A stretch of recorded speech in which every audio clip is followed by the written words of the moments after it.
We have a sheep farm here in the Willamette Valley of Oregon, and which we've aptly named Shepherd's Lane of Oregon. Well, it's a bit of a story. You've got to start at the beginning, I suppose. When we first saw these on social media, like so many other people, we realized that we were pretty well positioned to actually get some into the United States. Traditionally, Martin's imported semen, and we've used an upgrading program, which we've talked about before, using consecutive generations.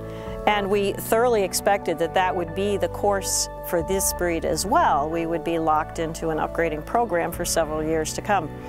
In the tangled world of protocols between nations and importation, exportation of genetics, amazingly, things kind of worked out between the UK and New Zealand, and they were able to import embryos and semen into New Zealand from the UK. So that's how we kind of fast-tracked the whole program. We were able to get these purebred genetics in from New Zealand. They provided a new pathway. At the present time, there's only 2 countries in the world where we can bring embryos in for ovine or sheep, and that is Australia and New Zealand. So once they were in New Zealand, that pathway opened up to us, and we took advantage of it as fast as we possibly could.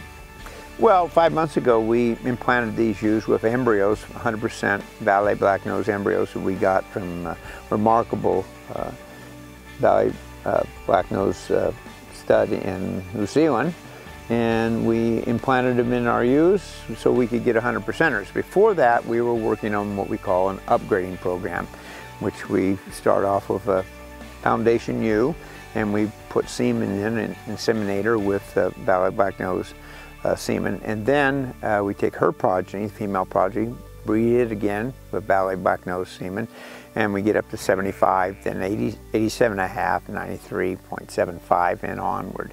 But we had the opportunity to get embryos, so we thought, well, that's a way to fast track this whole system. We'll just go for the 100%ers right off the bat.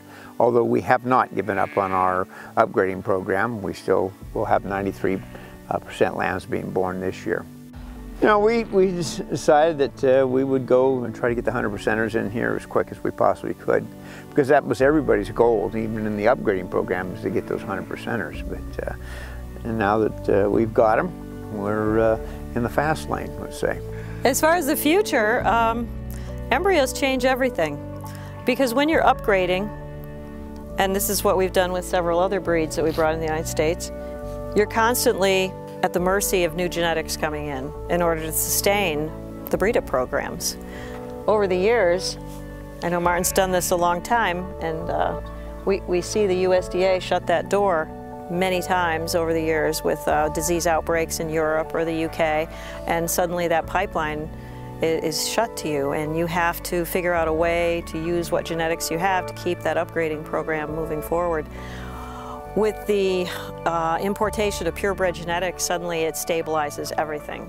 You know, you're no longer dependent on the use of semen. You now have a base of genetics, a bank, more or less, genetic bank that you can draw off of and share and use. There's probably 20 different sire lines in the United States right now, which is incredible compared to you know, some of the other breeds. You know, I don't foresee the inbreeding coefficient of these animals being a problem as it is in some other breeds that we have that we had to watch very closely.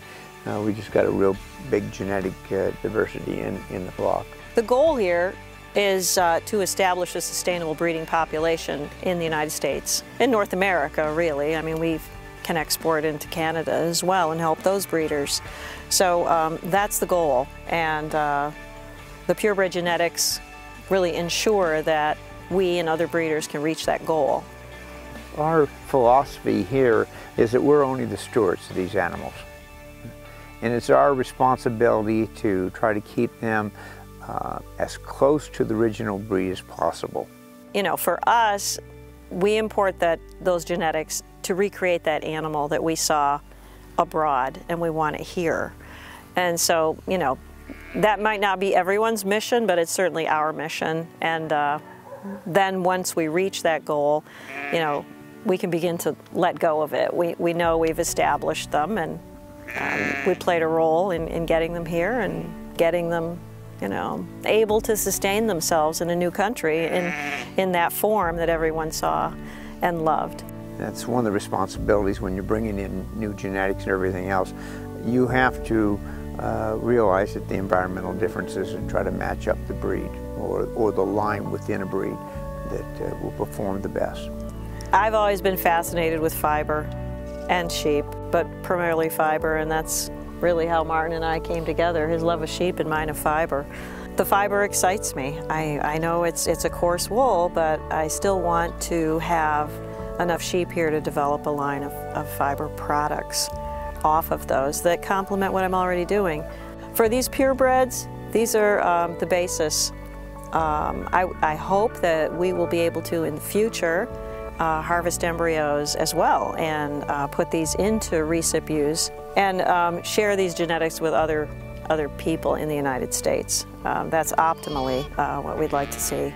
I would like to export more of those genetics into South America, North America, Canada. We're hoping by next year we'll be able to take them out, maybe even this fall, and share them with the public where they can get their hands on them and spread that joy around a bit.